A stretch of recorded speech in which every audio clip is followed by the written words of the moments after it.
آج میں آپ کو عاشورہ کی رات یعنی 10 محرم الحرام کا نفلی نماز کے بارے میں بتاؤں گا۔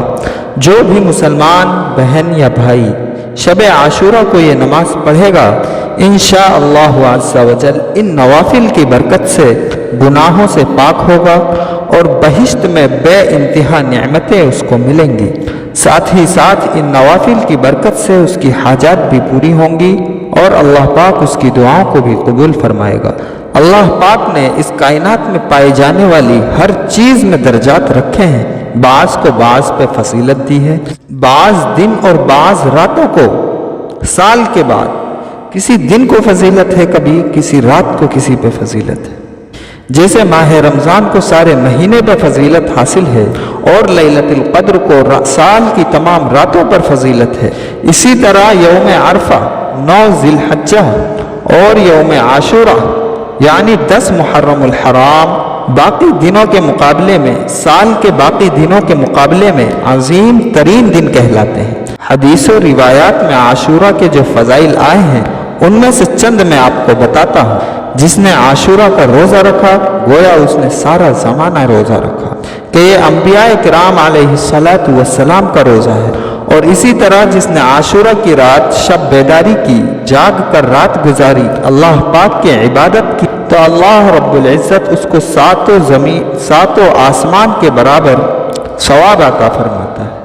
جس نے عاشورہ کے دن کسی کو پانی پلایا، اللہ عز و جل یعنی قیامت کے دن بڑی پیاس والے دن اسے ایسا جام پلائے گا کہ اس کے بعد اس کو کبھی پیاس نہیں لگے گی، مطلب وہ پیاسا نہیں رہے گا کبھی، اور وہ ایسا ہو جائے گا جیسے اس نے لمحہ بھر بھی اللہ عز و جل کی نافرمانی نہیں کی۔ یوم عاشورہ کے دن جس نے صدقہ کیا گویا اس نے کبھی کسی سائل کو خالی نہ لوٹایا ہو۔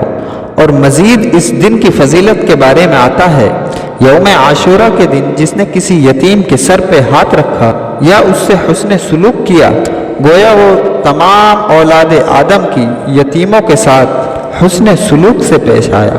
جس نے عاشورہ کے دن کسی مریض کی عیادت کی وہ ایسا ہے جیسے اس نے بنی آدم کے تمام مریضوں کی عیادت کی۔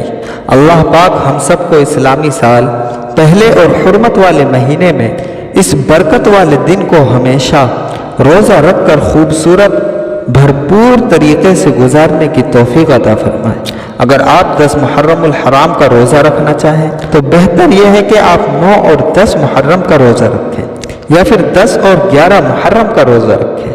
اللہ پاک ہم سب کو ان پر عمل کرنا آسان فرمائے۔ عاشورہ کے نفل نماز کے بارے میں سن لیں۔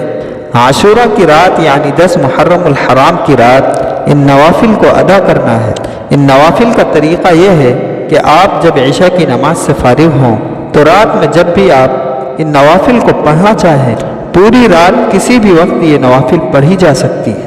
آپ نے 4 رکعت نفل نماز ایک ہی سلام کے ساتھ پڑھنی ہے، 2 رکعت کر کے نہیں پڑھنی۔ ہر رکعت میں وہ جو 4 رکعت آپ نے ادا کرنی ہے، ہر رکعت میں سورہ فاتحہ کے بعد آیت الکرسی اور سورہ اخلاص پڑھنا ہے۔ آیت الکرسی 1 بار پڑھنی ہے اور سورہ اخلاص کو 3 بار پڑھنا ہے۔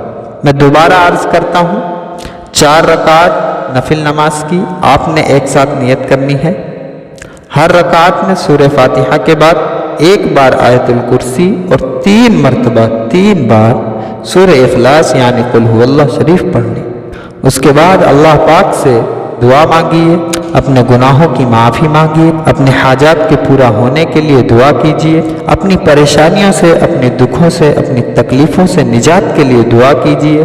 خوب دھیان اور توجہ سے دعا کیجیے، خوب گڑ گڑا کر اور سائل بن کر دعا کیجیے۔ انشاءاللہ عز و جل ان نوافل کی برکت سے، شب عاشورہ کی برکت سے گناہ معاف ہوں گے، حاجات بر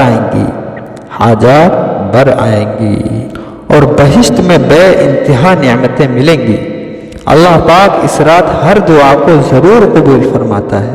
تو ان نوافل کو آپ نے شب عاشورہ یعنی 10 محرم الحرام کی رات جب 9 محرم کا دن ختم ہو جائے تو مغرب کے بعد سے، مغرب کی جو اذان ہوتی ہے نماز پڑھتے ہیں، اس کے بعد سے جو وقت شروع ہوتا ہے وہ 10 محرم کا شروع ہوتا ہے۔ تو جو رات شروع ہوگی 10 محرم کی، اس رات میں آپ نے یہ عمل کرنا ہے، اس رات میں اس عمل کو آپ نے پڑھنا ہے۔ اللہ پاک ہمارے اور آپ کے تمام صغیرہ اور گناہوں کو معاف فرمائے اور ہماری تمام جائز حاجتوں کو پورا فرمائے۔